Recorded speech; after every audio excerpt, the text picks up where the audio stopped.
घने जंगल में एक सीधा सादा गधा रहता था। वह न किसी से झगड़ा करता, न किसी की बुराई सोचता। उसका जीवन सरल था। घास खाना, पानी पीना और पेड़ की छाया में विश्राम करना। एक दिन दोपहर के समय जब सूरज सिर पर था, गधा नदी के किनारे पानी पीने गया। जैसे ही उसने झुककर पानी पिया, उसकी नजर पानी में चमकती हुई किसी चीज पर पड़ी। उसने खुर से पानी हटाया तो देखा एक बड़ा चमकदार हीरा।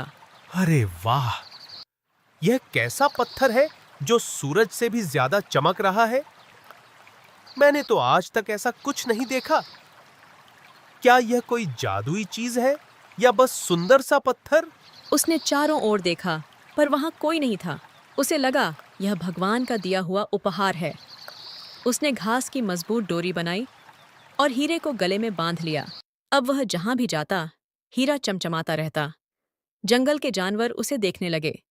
उसी जंगल में एक चालाक लोमड़ी रहती थी।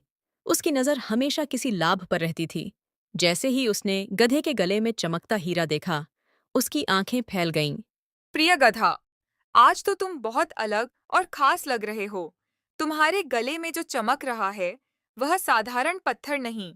क्या तुम्हें पता है कि यह कितना कीमती हो सकता है, या बस सजावट समझकर पहन रखा है?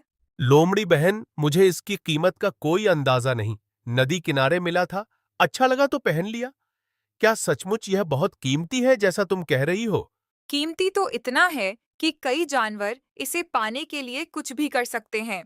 तुम्हें सावधान रहना चाहिए। अगर चाहो तो मैं इसे सुरक्षित रखने में तुम्हारी मदद कर सकती हूँ, ताकि कोई तुमसे इसे छीन न सके। गधा थोड़ा घबरा गया। वह सोच में पड़ गया। तभी झाड़ियों के पीछे से एक भारी आवाज आई। वह था ताकतवर भेड़िया। उसकी नजर भी हीरे पर थी। गधा, जंगल में कीमती चीजें ताकतवर के पास होनी चाहिए। तुम सीधे साधे हो। यह हीरा तुम्हारे पास सुरक्षित नहीं। बेहतर होगा कि इसे मुझे दे दो, ताकि कोई और इसे छीन न सके। भेड़िया भाई, यह मुझे मिला है। मैंने किसी से छीना नहीं। अगर यह मेरी किस्मत से आया है, तो क्या इसे रखना मेरा अधिकार नहीं? मैं किसी का बुरा नहीं चाहता। भेड़िया, ताकत का मतलब यह नहीं कि हर चीज तुम्हारी हो जाए। अगर गधे को यह मिला है, तो पहले हमें समझदारी से सोचना चाहिए। क्यों ना हम किसी बड़े और न्यायप्रिय के पास चलें? मुझे किसी की जरूरत नहीं। मेरी ताकत ही मेरा न्याय है। पर मैं अभी झगड़ा नहीं चाहता। गधा, सोच लो। यह चमक तुम्हें मुसीबत में डाल सकती है।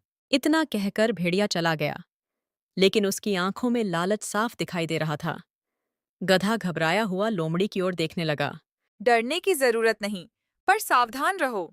जंगल में एक ही ऐसा है जो न्याय कर सकता है, हमारे राजा शेर। अगर मामला बढ़ा तो शायद हमें उनके पास जाना पड़े। गधा चुप हो गया। उसे पहली बार लगा कि यह चमकदार चीज उसकी शांति छीन रही है। शाम होते होते पूरे जंगल में चर्चा फैल गई। गधे के गले में अनमोल हीरा है।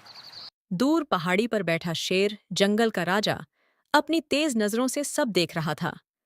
उसे अभी तक पूरी बात नहीं मालूम थी, पर वह समझ रहा था कि कुछ असामान्य हो रहा है। रात को गधा पेड़ के नीचे बैठा हीरे को देख रहा था। चांदनी में वह और भी ज्यादा चमक रहा था। हे भगवान, अगर यह सच में अनमोल है, तो मुझे समझ भी दो। मैं नहीं चाहता कि मेरी वजह से जंगल में झगड़ा हो। मुझे बस शांति चाहिए, लालच नहीं।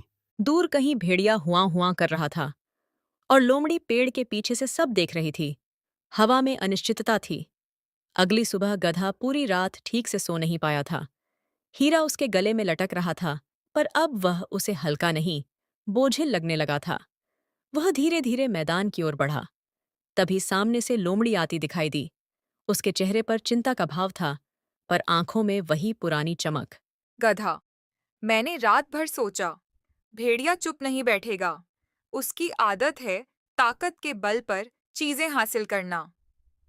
अगर तुमने सावधानी नहीं बरती, तो वह अचानक हमला भी कर सकता है। पर मैं तो किसी का बुरा नहीं चाहता। क्या सिर्फ एक चमकती चीज के कारण कोई मुझ पर हमला करेगा? क्या जंगल में शांति और न्याय की कोई कीमत नहीं? जंगल में न्याय है, पर उससे पहले लालच आता है। और जब लालच जागता है, तो समझदारी सो जाती है। हमें कुछ सोचना होगा। उसी समय भेड़िया झाड़ियों के पीछे से निकलकर सामने आ गया। गधा, मैंने तुम्हें सोचने का समय दिया था। अब फैसला कर लो। वह हीरा तुम्हारे गले में अच्छा नहीं लगता। उसे ताकतवर के पास होना चाहिए ताकि कोई बाहरी जानवर उसे चुरा ना सके। भेड़िया, अगर ताकत ही सब कुछ है, तो क्या कमजोर का कोई अधिकार नहीं? मैंने तुमसे कुछ नहीं छीना, फिर तुम मुझसे क्यों लेना चाहते हो? भेड़िया, अगर तुमने जबरदस्ती की तो बात शेर तक पहुंचेगी, और तुम जानते हो कि वह अन्याय पसंद नहीं करता।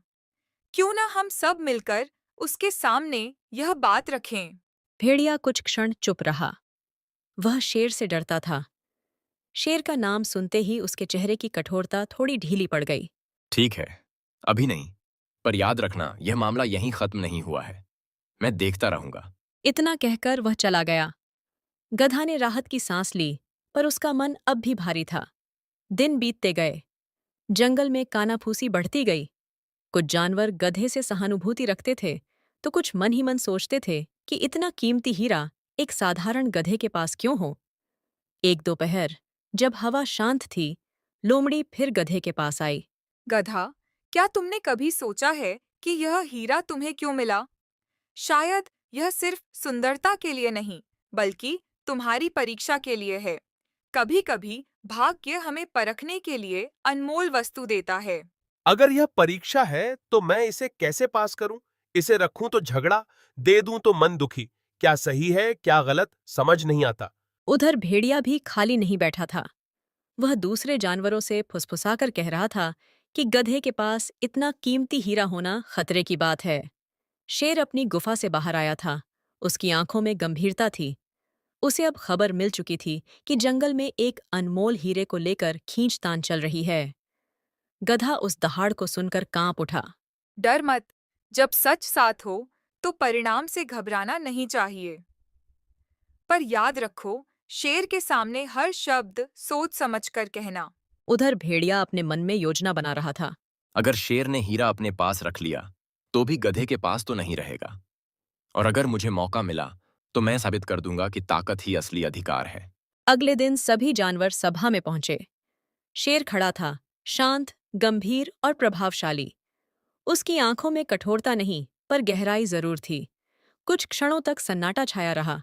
फिर शेर ने अपनी भारी आवाज में कहा, मुझे खबर मिली है कि इस जंगल में एक अनमोल हीरे को लेकर मतभेद बढ़ रहे हैं। मैं सच जानना चाहता हूं। यहां कोई डरकर नहीं, सच्चाई बोलकर अपनी बात रखे। महाराज, यह हीरा मुझे नदी किनारे मिला था। मैंने इसे किसी से छीना नहीं। इसकी कीमत का मुझे ज्ञान नहीं था, पर जब से इसे पहना है, मेरे मन की शांति चली गई है। मैं बस न्याय चाहता हूं।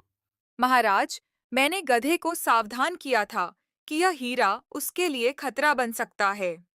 जंगल में लालच जाग गया है। मेरा विचार था कि यह मामला आपके सामने ही आए, ताकि कोई अन्याय न हो।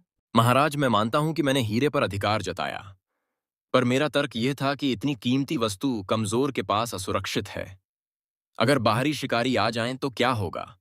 मैंने जंगल की सुरक्षा की बात सोची। शेर ने चारों ओर देखा और फिर दृढ़ आवाज में कहा, यह हीरा किसी एक के पास नहीं रहेगा। इसे जंगल की नदी के सबसे गहरे भाग में वापस डाल दिया जाएगा, जहां से यह मिला था। प्रकृति की चीज प्रकृति को ही लौट आनी चाहिए। और आज से कोई भी केवल ताकत या चालाकी के आधार पर अधिकार नहीं जताएगा। इसके बाद गधे ने अपने गले से हीरा उतारा। चारों साथ नदी की ओर चले। गधे ने हीरे को अंतिम बार देखा, फिर उसे पानी की गहराई में फेंक दिया। चमक लहरों में खो गई। जंगल में फिर शांति लौट आई। गधा फिर से साधारण जीवन जीने लगा, पर अब वह पहले से अधिक समझदार था।